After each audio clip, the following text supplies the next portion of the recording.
Hello, and welcome back to another episode of More Than Milestones. I am joined today by Brittany Brady, who is a school social worker, has been for over 10 years, and she is also the founder and owner of Bright Starts Co. And I am so excited about what we're going to be digging into today. But first, Brittany, you want to just tell us a little bit about you, where people can find you, all that good stuff? Sure, of course. Thank you so much. I'm so excited to be here. Casey, I just had to say, I've been following you since I have a 5-year-old, and I've been following you since she was born. So you've helped me Really? so much with her Oh, milestones, and thank I you. took Oh my your God. your original master crawlers class, and it Oh really my helped. So God. I'm just so excited to Oh, be here. So thank so a little bit you. about me. I'm a school social worker. I've been doing that for over 10 years. And recently I founded Bright Starts Co. because what I noticed as a school social worker were a lot of kiddos coming into school not necessarily ready. And when I talk about readiness, I'm not talking about academics. I'm talking more like emotionally, socially, and behaviorally. So there's a big misconception that readiness is academics, but I think that strong foundations in routines, emotional regulation, and managing big feelings and independence, confidence is really what helps with that readiness. So I wanted to start building a support system for parents that can help build those skills, but through simple routines and playful moments at home where you're doing this naturally and you don't have to add another thing to your to-do list. But that's where Bright Starts Co came from. Amazing. I love it. And today I really want to dig into, I had talked a little bit about this in stories and stuff, and even from like an adult standpoint, recognizing that I was having a moment of this a couple weeks ago. But I'd really love to talk about restraint collapse and the Hmm. power of routines for kids. So how about we start with just meltdowns? Like Yeah. why do kids, especially toddlers, but even Hmm. even older kids, tend to melt down so easily? Like, can Okay. you Yeah. just break that down for us? Yeah. Absolutely. So for young children that are still developing, there's a part of the brain that is like underdeveloped. And so what I like to do is that I explain this the feeling brain and the thinking brain. So the feeling brain is like this center, we call this the amygdala, but that part of the brain develops first and then the thinking brain develops later. So when we're talking about impulse control, problem solving, logic, um, regulation, this part of the brain, the prefrontal cortex, is not fully developed until early adulthood. So our feeling brain, our amygdala, is the first to be developed, and it is out of control and it is hard to regulate, but that is where that comes from. So a lot of times the feeling brain is what's in charge. And so when kiddos are having a hard time or they're melting down, it's not that they're trying to misbehave or they're trying to manipulate us or get something. They're actually just overwhelmed with emotion and they don't know how to regulate it or how to manage it. So it's that part of the brain that just takes over as they are starting to learn impulse control, logic, and things like that. So behavior is communication. So when they are melting down, they are saying, this is too big for me. I don't know how to handle this, and I need you right now. I love that. And it's so funny. What you just said reminded me of something, but have you ever heard of the limbic leap? Because you I mentioned have, amygdala. yeah. Hmm. Okay. What are your thoughts around it? So I actually had a good friend ask me about this because when our girls, they're about the same age. Well, they're like a day apart, actually. They are the same age. But when our girls turned about 4, we noticed that they were having a really hard time. We had heard of terrible twos and three-nagers, and we were like, well, what's going on at 4? Like, what's the Yeah. explanation? And so she had read about it, and I did some research into it. And, I can't speak to it clearly, like from a professional standpoint. It's not something I was ever trained on, but it makes sense that there's this part of the brain that is still developing that at a certain age, can help explain some behaviors or why, kiddos are still having a hard time. But Yeah. there's a lot of, I think that it's a new concept. So I think there still needs to be a lot of research done on it. So yeah, it's Fair. hard for me to Totally speak fair. too much on it. But Yeah, yeah, yeah. No, yeah, that's okay. It just made me think of it when you said that. yeah. Mm. Okay, so going back to the meltdowns and just learning the emotional regulation, all of those things. Talk to us a little bit about the power of pausing as parents instead of reacting to everything. What do you mean by this, and why does it matter? Yes. So pausing is so powerful because I think a lot of times when our kiddos are upset, we either want to fix the feeling, we want to make it go away, or we don't want to hear it because it's triggering to us. So we sometimes feel almost our own impulse to just jump in and fix it. But when we can pause, that's where co-regulation comes in. And when we co-regulate, that means that our kiddo is borrowing our calm and they're borrowing our nervous system. So when we can take a second to pause and regulate ourselves, take a breath, take a moment, and actually reflect on what is this behavior telling us, that is going to help us kind of dictate and navigate, well, what does my kiddo need in this moment? Because some common triggers for behaviors or tantrums really can be transitions, being hungry, tired, overstimulated, learning something new or getting frustrated, or sometimes, especially for my own kids, just underdeveloped communication. They want to tell me something, but they don't have the words. So when we take a moment to kind of just, before we jump in and try to fix it, well, what is this behavior trying to tell me? What is the need that's trying to be met? And that kind of helps us get a game plan, but it also allows us to give our child's chance to have their nervous system borrow our calm. So we don't always have to Mhm. fix their feelings or talk them out of their feelings. Sometimes they're melting down about something that makes zero sense to us. Like Mhm. why this is important to you, but it is as a 3-year-old, it is. And for us, our logic brains are like, this should be so silly and so minor, but for them, it's like a big deal.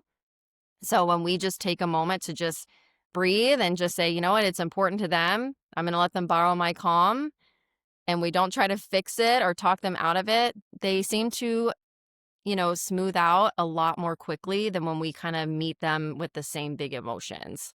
Yeah, yeah, totally. And how do you feel about parenting scripts? Actually, it was probably right around the time that you had your little one too, but I feel like there was this explosion Hmm. of scripts and following and saying the right thing and all of these things. And for me, it actually almost made it worse because it was like I Hmm. was trying to remember what I should say and I wasn't really like being aware of how I would have actually handled something, and Yeah. almost like making me react in a way that I didn't love or it didn't feel great, but I kind of feel like people are moving away from that a little bit. I would love to hear your thoughts on that. Yeah. So behavior scripting can be very helpful when you're trying to target a very specific behavior. And so, as a school social worker, when I'm working with a team and we've got multiple adults working with a student on a behavior, having consistent language is very powerful because then it's telling the kiddo is getting the same message and the same consistency from every grown up, right? So when the kiddo does A, we're going to say B, if that makes sense. So when it comes Yeah. to parenting, that can be really tricky because things are very nuanced. So I also think it depends on you as a parent and what your needs are. So if scripts are helpful to you because you don't have the words, I'm happy to help give you the words because you're not sure what to say and I think that a lot of parents just want to do the right thing and they're afraid to mess up and it I swear it just the fact that you care and you want to do something is already showing that like your kid's going to be just fine. But Totally. so I think it really is so dependent on you as a parent and what you need. Sometimes I need to remember the words so that I don't say something that I feel like could escalate the situation. So Yeah. I think it's so dependent on you and your parenting style and what works for your mental load. If it like for you, if you feel like it's too much and you're feeling like, oh my gosh, what were the words? I got to look at my list of what I say, ditch it, like get rid of that. That's not going to Yeah. serve you at all. But if you're somebody who feels like, I don't always know the words. I need a little help to know what to say. Then I think they can be really helpful. So it's Yeah. so family dependent. Yeah. But I think it's like a take it or leave it. If these words work for you, use them. If they don't, ditch them. Yeah. I love that. I love that. So going back to restraint collapse in general, can you give us really just like what is that? What is the definition? What does it look like? Like what does that mean? Yeah, I love the word or the phrase restraint collapse because I feel like it's a phenomenon that's been happening with kiddos and with families for a long, long time. And we never really had the words for it or like what is happening. But basically, what's happening is we've got kiddos holding it together all day when they're at school or in childcare, and they're almost masking in a sense. They're dealing with all sorts of transitions, routines, lots of grown-ups telling them what to do, friendship struggles, getting hurt on the playground, all sorts of things happening all day, and they're kind of filling up their emotional backpack. They come home and all those stored emotions just get released in their safe place. So that's usually their home, and that's usually with their caregiver, right? And I hear a lot of parents saying, well, what did I do? I haven't even been with you all day. Like, why are you taking this out on me? And it truly is because you are their safe person. They're not coming home meaning any disrespect or anything like that. It is this release of pressure that finally they can be their most true self. And so I have a 5-year-old who just started kindergarten this year, and I see this in the mornings when we're about to go to school. She gives us a hard time sometimes. And even when she gets home, she lets those feelings out. And she's verbalized to me, I don't want my friends to see me cry. She kind of understands those social cues that she Oh, doesn't want yeah. to be seen that way. And I always remind her, like, crying at school is totally okay. There's safe grown-ups there. But especially at the beginning, that is hard for them to navigate. Like, who are my people here that I can go to? But Yeah. I'm just gonna wait. I'm gonna save it till I get home and tell mom all about it. Yeah. Oh, and so a lot of times, like, I know for me at least, it's like when my kids come home and it's like we're noticing some sort of behavior or something, or they're completely melting down, like you said. It's also like those moments where, you go to, say, a parent teacher conference and you're like, they're like, oh, we never ever see this. And you're Mhm. like, wait, but what? Because Mhm. at Oh, home, we yeah, I can typically, relate to that. like, That is literally my daughter. They're like, "She loves to learn, and she's so eager, and, she takes criticism, and she works so hard," which I'm like, "These are wonderful characters. This is everything I've been preparing her for." But when we come home and yeah. we're doing homework, she's like, "I can't do it," or I you know Yes. what I mean? And I'm like, "This is the same kid." So, yeah, it is so common, for kids. I mean, yeah, I mean, we are their safe place, and you can just be, like, scratching your head like, "Are we talking about the same child?" But yeah, Yeah, they totally. are. Yeah. And so, like, and even for adults too, I had shared this, like, it was probably 3 or so weeks ago, and there had been a lot going on just in general. Everything was really busy and hectic, and I realized that, like, I was holding it together all day. I was showing up and doing what I needed to do at work and, all of the things during the day. And then when I got home with, like, my people, my safe space, it was like I was losing it over, like, the Mhm. smallest things, or I'm yelling, or I'm this, and I was like, "Oh my god. I am literally the definition of restraint collapse right now." Yeah. And I never really gave myself I never acknowledged that before, and it was just a really interesting moment. But I would love, in those moments, it's obviously really hard. It's the end of a parent's day too, like we're getting ready for second shift, if you will, and Uh-huh. like Mhm. it when they're melting down and it feels so irrational to us. Like, the power of pausing obviously is like really, really important. It, is there anything else? And we're gonna get into routines too, but is there anything else that can help, even just specifically with that moment of restraint collapse, like pausing and or having a very specific routine when they get home, is there anything that you're like, this is a good tip here? Yes. So definitely one of the things that I noticed that helps with my kiddos is get them fed. Um, they're coming home hungry, even if I send them a great lunch and snacks or through the day. The first thing I do is just make sure that basic need is met, food and water. And then I try to do something low demand. We are not going to jump right into homework because that is going to be too much. So we're going to do low demand, and we're going to do something that is a sensory activity. So I try not to jump right to TV, and every kiddo is different. If TV works for your family, go for it. I just noticed when my kiddos have TV right away, I end up getting the behaviors delayed till later instead of us Mhm. kind of working through it right then. So I try to do outdoor time. Like, I swear it's just nature's reset button. Just take them outside if you can, depending on the weather and where you live. But coloring, kinetic sand, Play-Doh, any kind of like sensory activity that's like just a low demand, just very calming, even just for like 15 minutes while you're trying to unpack the backpacks and get the lunch stuff put away and check out the homework folder and things like that. That's a great way to reset. One of the other things is I wouldn't recommend pushing a lot of the questions right away. They might not be ready to talk. Sometimes, like for my daughter, she likes to talk in the car because it's kind of like low pressure. We're not like face to face eye contact. So that's a Mm. good place where she might want to process how her day went. But coming home and kind of not jumping in with, well, how was your day? And who did you play with? And what did you do? You can save those for little mini moments later. Maybe like when you're cuddling on the couch and you're like, anything I need to know about today? Or maybe before bed, it's like, I just wanted to know if there's anything you need from me before you go into tomorrow, if anything happened today. And so, like, you can kind of just pepper those little questions in during your routine without it feeling like high pressure. I've got to answer. And then you feel frustrated because you're like, great, I got another I don't know response. Yeah. So, those Yeah, little yeah. things can help. Yeah. I love that. I love that. So, when it comes to routines, why do routines help children feel more safe and secure? Why do they make transitions easier? Like what is it about routines that is so powerful? So, routines, especially for toddlers, but for all kids really, they provide predictability. And predictability tells a child's brain that I know what's coming. I don't need to be on alert. I don't need to like be worried about what's going to happen next. It helps them have a safe brain. And so, when they have a safe brain is a learning brain, and they're going to feel secure. They're going to be more cooperative. They're going to listen better. It's going to help with transitions.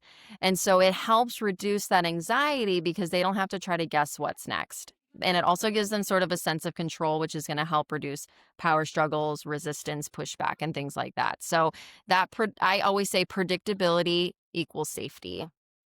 I love that. And I guess one thing that makes me wonder is I know sometimes it can even feel overwhelming just to even like think of a routine or Mhm. maybe it's not possible that day. Maybe something popped up and how can parents simplify routines, even just the planning of them or Mhm. organizing them or how can parents really simplify that? If routine sounds like a heavy word and you feel like it sounds too like of a program and that's too almost too structured for your family, even just a predictable rhythm can be so helpful. So they come home, they put their backpack away. They know that a snack's coming. They know that this activity's coming. And if you know that there's going to be a change in your routine, when you're driving home, let them know, hey, tonight we have gymnastics, or we're actually going to go see a friend tonight, or kind of prep them for what that change might be. So, just simple rhythms that are kind of the same every day can really help with that safety. It doesn't have to be like 3 o'clock to 3:10, we're doing this activity, and then 3:30 to this, we're doing this. Then that's just going to drive everybody crazy, right? So, just Mm. predictable rhythms is going to help keep that nervous system at bay, and it's going to help with just the whole climate of your home feeling I love that. positive. Hey friends, Casey here. If you've ever listened to an episode and thought, I wish she'd go even deeper, or I wonder what she really thinks about that, I am so excited to share More Than Milestones Unfiltered, where I do exactly that. More Than Milestones Unfiltered is my private Substack community where I share 2 exclusive podcast episodes every single month. 2 episodes that will never make it to Instagram or the public feed. These are the even more raw, unfiltered stories, harder conversations, and the that's a story for another day moments I usually hold back on. If you want to join me there, just head to the show notes or my link in bio and subscribe. I'd love to see you inside. And now, can you give us some examples of okay, maybe even something that you can build in, like, in the morning that's helpful to, like, reset Mhm. before school or finding those moments of connection within the routines. Is there anything that you have found really powerful, even in with your own family that you're like, this is a really great thing that has helped us before school or after school or before bedtime, that sort of Yeah, thing? absolutely. So little moments of connection are super powerful, but especially in the morning, again, keeping our rhythm the same every morning. I like to use little visual checklists that kind of helps us stay on track. It gives my Mm. daughter some autonomy to check them off. She knows what to look for. It can be little pictures, but even just like quick connection moments, they help everybody. So maybe she wants to read a couple books before we leave. We might cuddle on the couch for a few minutes. Um, Asking, what are you looking forward to happening today? Things like that can be helpful. Yeah, finding moments of connection with our children within the routines and the everyday tasks, especially when I know for me, like, it feels like I often feel guilty because I'm like already not with them that much, and like I want those moments of connection to be so Hmm. powerful that sometimes I feel like I almost force it. Like Yeah. how can we quickly connect with our little ones and build those moments of connection into routine and the predictability? Absolutely. So a couple things I like to do with my family in the morning is if we have a little extra time, I try to do my best to add it, but just reading a couple books together, just having a few moments, sitting down to eat breakfast together. I mean, I think a lot of times we're in such a rush to get everyone ready, but just simply sitting down and taking a couple bites together can be so helpful. One thing my husband does before drop off is because my daughter is in the drop off line and he doesn't really get to give hugs before she goes. They make sure they have like a moment's hug and kiss before they actually load into the car. So that's part of their routine. So that's just something that they do in the morning to make sure that they're connected. But there's a lot of different ways that you can build connection through small repeated moments throughout the day. So it's not about like all these grand things. Like you don't have to like do those yes days and like we have to go to a theme park or we have to do all these things. Like kids really thrive off of little moments. So a couple of things that I do is if I put my daughter to bed, I'll just sneak back in like 10 minutes later and just give her an extra hug and say I love you. Like just a little moment like that. Or um dance parties in the kitchen. My toddler loves like if we put some songs on and we just like all dance together for like 5 minutes, I love that. talking about a story, asking about their day, random I love you because I'm so glad you're here. I'm so glad you're my daughter. I'm so glad you're my son. So these little micro moments or nano moments really fill your child's emotional cup, and it's easier than you think. So I always say to anytime I notice my kiddo's behavior is not how it usually is, I try to pull back on the screen time and increase the connection. So that's me hearing from them that I need you. So I'm going to say to them, all right, tonight we've got 10 minutes. It's all yours. What do you want to do? I love Usually that. my daughter wants to color. My son might want to just play. And I'm just like, this is your time, just me and you. No phones, no TV, no nothing, where we're just going to be together. And usually, and some people might say, well, that's not enough. Kids need more connection. They need more attention. That really is powerful enough to fill their cup, and you'll see a big difference after a couple days. I love that. It made me think of I saw this quote the other day. I can't remember where I saw it, but it was basically talking about the fact that kids don't want to be distracted or like occupied. They want to be included. And Mhm. for some reason, I was like, oh my God, it was such a light bulb moment. And I ended up asking the girls, because Austin was doing other stuff, I asked them if they wanted to make dinner with me. And normally it's like, again, I'm stuck in that like hustle. Okay, everybody's got to get fed. We got to get out the door. We got to do bedtime, like all of the things. And literally just including them in that was like, we've done Such a almost game every month changer. since. Yeah, it was Mhm. so cool. And then one other thing that reminded me of, I know one thing, this was like such a powerful moment for me last year. For some reason, I hadn't checked the front pocket of Liv's lunchbox like at all. Like I wouldn't put anything in there. I never really felt anything in there. And every single morning, I put a note on like a Post-it note with a little message to them on Mhm. top of their lunchbox. And at the end of the school year, she had saved every single note that I had put That on is it. so sweet. Right? And she was her exact I can't remember her exact words, but it was something to the effect of like that every time she would open up her lunchbox, she would think about me, and if she felt sad, she would look at the Post-it, or if she missed me, she would look at the Mhm. Post-it, and I was like, it was such it takes no time at all, and it was such a powerful, like, reminder to me that even though, they're off at school and I'm not with them and, like, I would love to homeschool them, I'd love to be with them all the time.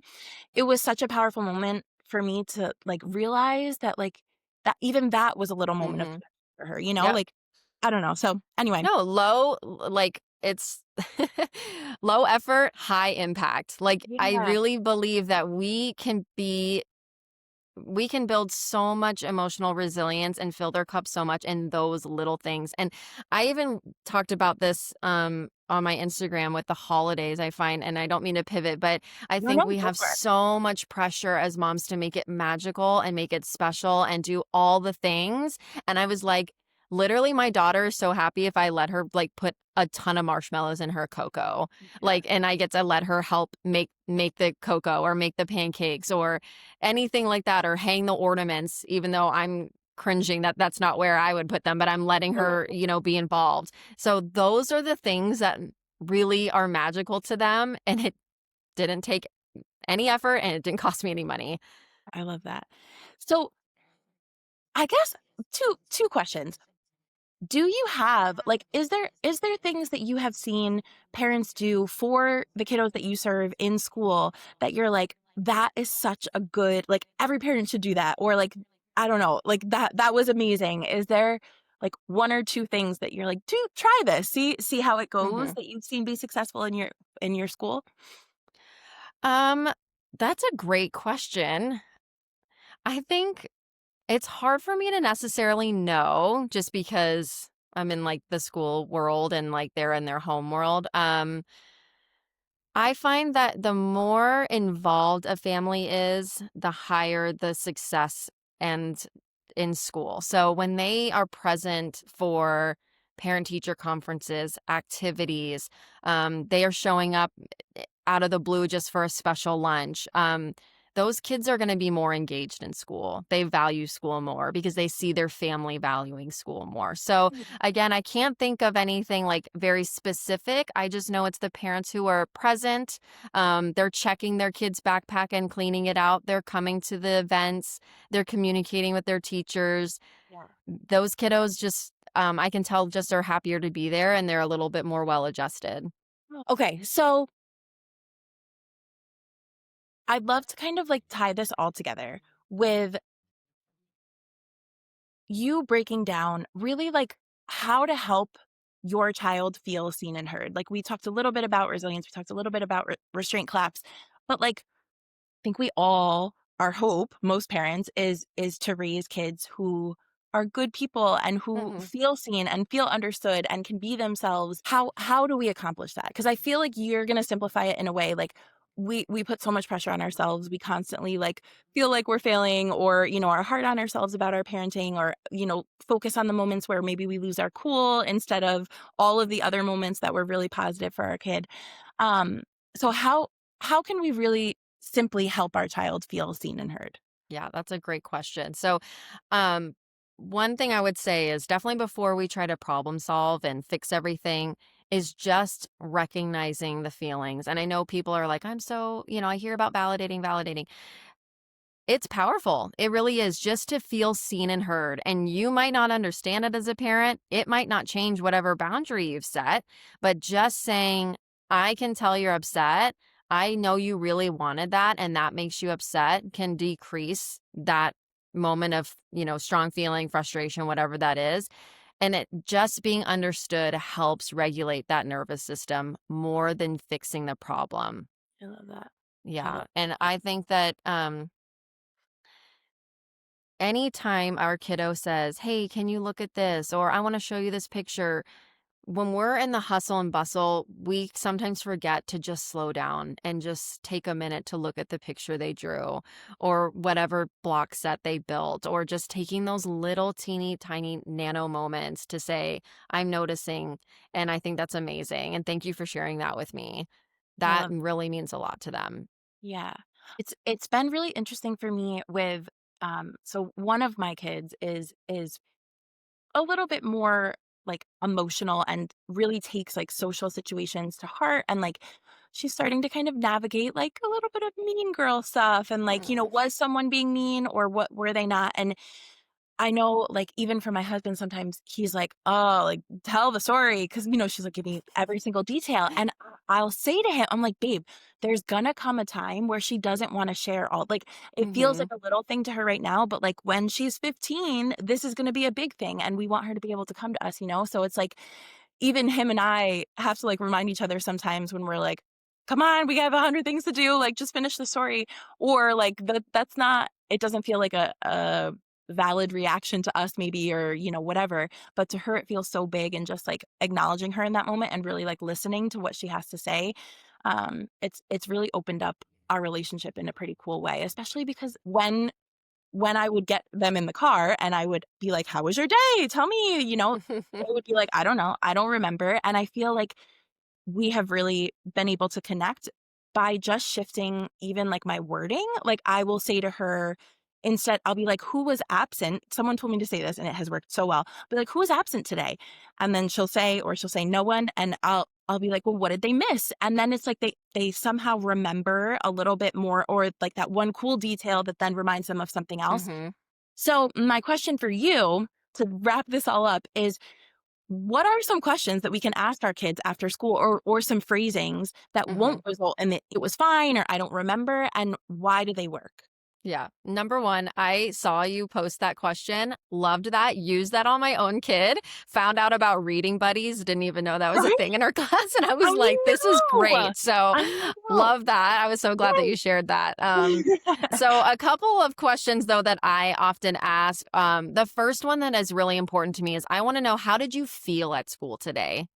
Because that's gonna help me kinda navigate, like, what was going on, and so sometimes she might say, "Oh, I was sad," and I might say, "Oh, what happened? I missed you," or "I was happy," or "It was good," you know? So, just kind of feeling out her emotional state, and if your kiddo doesn't have the emotional vocabulary, this is where a feelings chart can be super powerful, like, you Mm, can, like, look at it together and say, "Did any of these feelings come up for you at school?" And then that can kinda guide a natural conversation about, like, how their day went.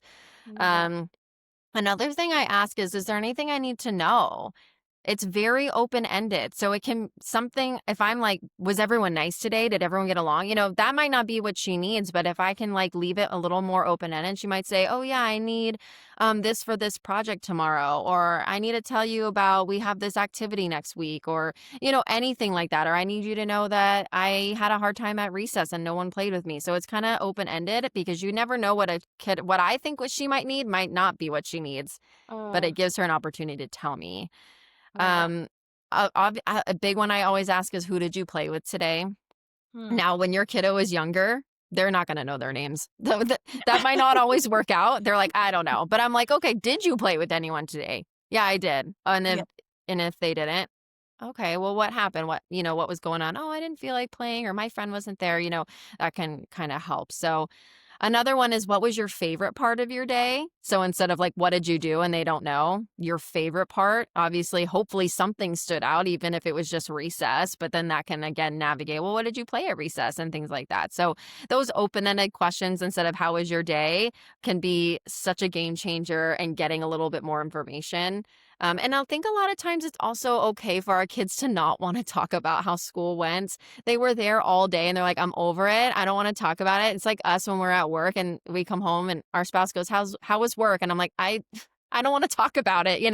Like, I'm home now. That part of my day is over. So sometimes just being okay with we're not always going to know what happened during their day. And that's really normal. I've never really thought about it like that, because it really is true. Like, there are, especially if your day wasn't super great at work, like, I don't wanna talk about it. I'm like, Hmm. I wanna literally, like, let that go. But I think as parents, we're again, we're missing them. We're wishing they were there. We wanna know all about it, and that makes a lot of sense, that sometimes it's just like, "No, thanks." Like, "Not Hmm. today," you know? Okay, so is there anything else that you feel like is really powerful for parents to know, related to routines or restraint claps, or making moments of connection with our little one, as we kind of wrap this up? Yeah, I think it's just, like I said, it's those micro moments and those simple rhythms that are going to get you through. I think that we have a lot on our plates as parents already. There's so much to juggle. And so, if there's anything that's not serving you, get rid of it, simplify, work smarter, not harder, and do what's best for your family. And I think once you lighten your load a little bit, everybody will breathe a little easier in your home and it'll just help the whole climate feel much more positive. I love that. I love that. Oh, well, thank you so much for being here and for sharing all of this. This was amazing, and I very, very insightful. So can you just tell us one more time, where can people find you? Do you have resources available for Yeah, parents? Give us a definitely. quick rundown. Of course. So you can absolutely find me on Instagram at Bright Starts Co. I share simple tips and tools for emotional regulation, routines, and school readiness. I also have a website where I sell my Ready, Set, Learn course. So it's all about how to prep your kiddo for kindergarten through simple routines and play. And Mm. so I try to just help you guys have a play based roadmap to build confidence, connection, independence, and emotional readiness for your toddlers and preschoolers. Yeah. Well, thank you so much again for being here, and we will see you next time on another episode of More Than Milestones.